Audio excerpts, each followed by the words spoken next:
Hi, students. Dr. Griffith recording the last lecture for Unit 5. This is 5.16, Aquaculture. So you'll be taking notes on page 45 in your packet.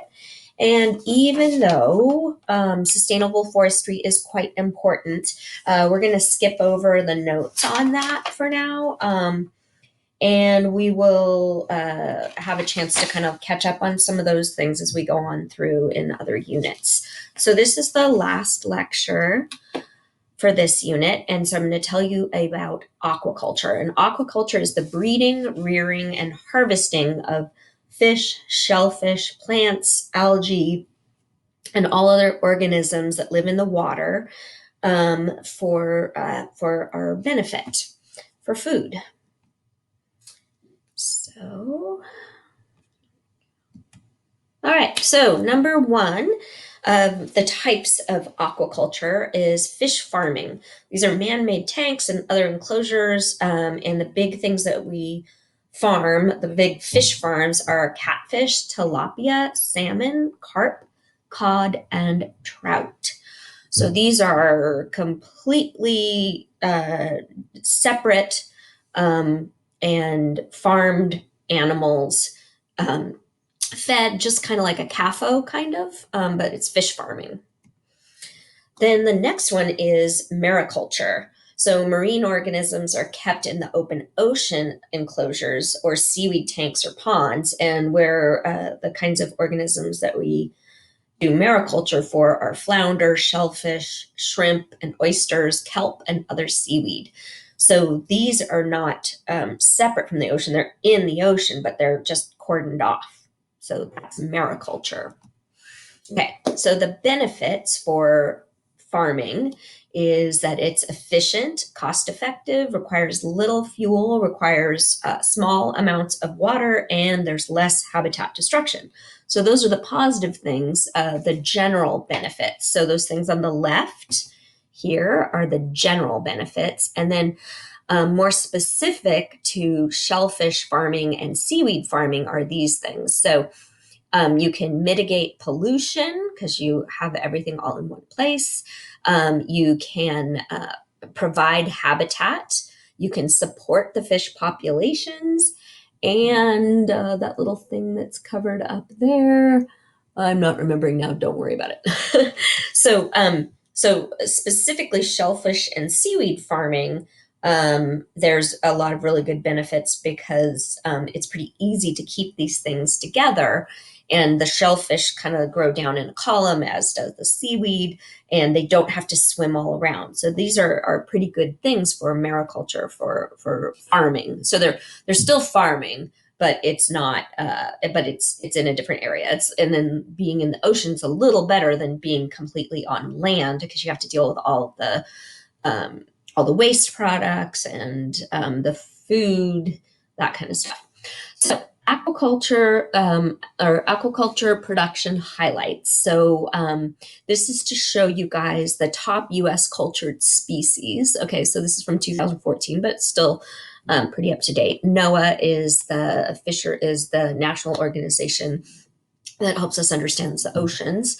So the top U.S. cultured species are oysters, is what you're writing down. So oysters, clams, salmon, shrimp, and mussels. Okay. And so we do this kind of farming in the Atlantic and the Gulf of Mexico, and then in the Pacific and in Alaska. All right. So we have been around the world, there's aquaculture going on. And so you can see that the top producers of aquaculture in the world, these are what you're writing down, are China, Peru, Chile, Japan, and the United States. Okay. And so this is the countries and how much they use aquaculture. And then this here is showing you that the cumulative production as a percentage of the world, this has been going up. So more and more people are using aquaculture as a way to grow food. So the next things are getting into how this works in a general system. Okay, so I'm going to tell you about the drawbacks of fish farming. So one is that there's feces and waste and feed contamination. So when you're feeding animals in a concentrated area, you're going to have concentrated amount of feces, just like you do on land. The spread of diseases and parasites like sea lice to native population because of high fish density. So, just the same way as things happen on land, once again, the animals are more prone to getting diseases than they would if they were further away from each other. So, these communicative things like lice very easily get into other populations. That happens a lot with salmon, actually. Then number three is large farm fish escape and they outcompete or breed with natives. So these are kind of like super bred organisms that can, if they get out and they spread their genetic profiles, they can actually wipe out all the native species. So you really do want to keep these enclosed, but you can imagine every so often an animal gets out. Okay, so the environmental risks of marine aquaculture, you can imagine, is that they could get out.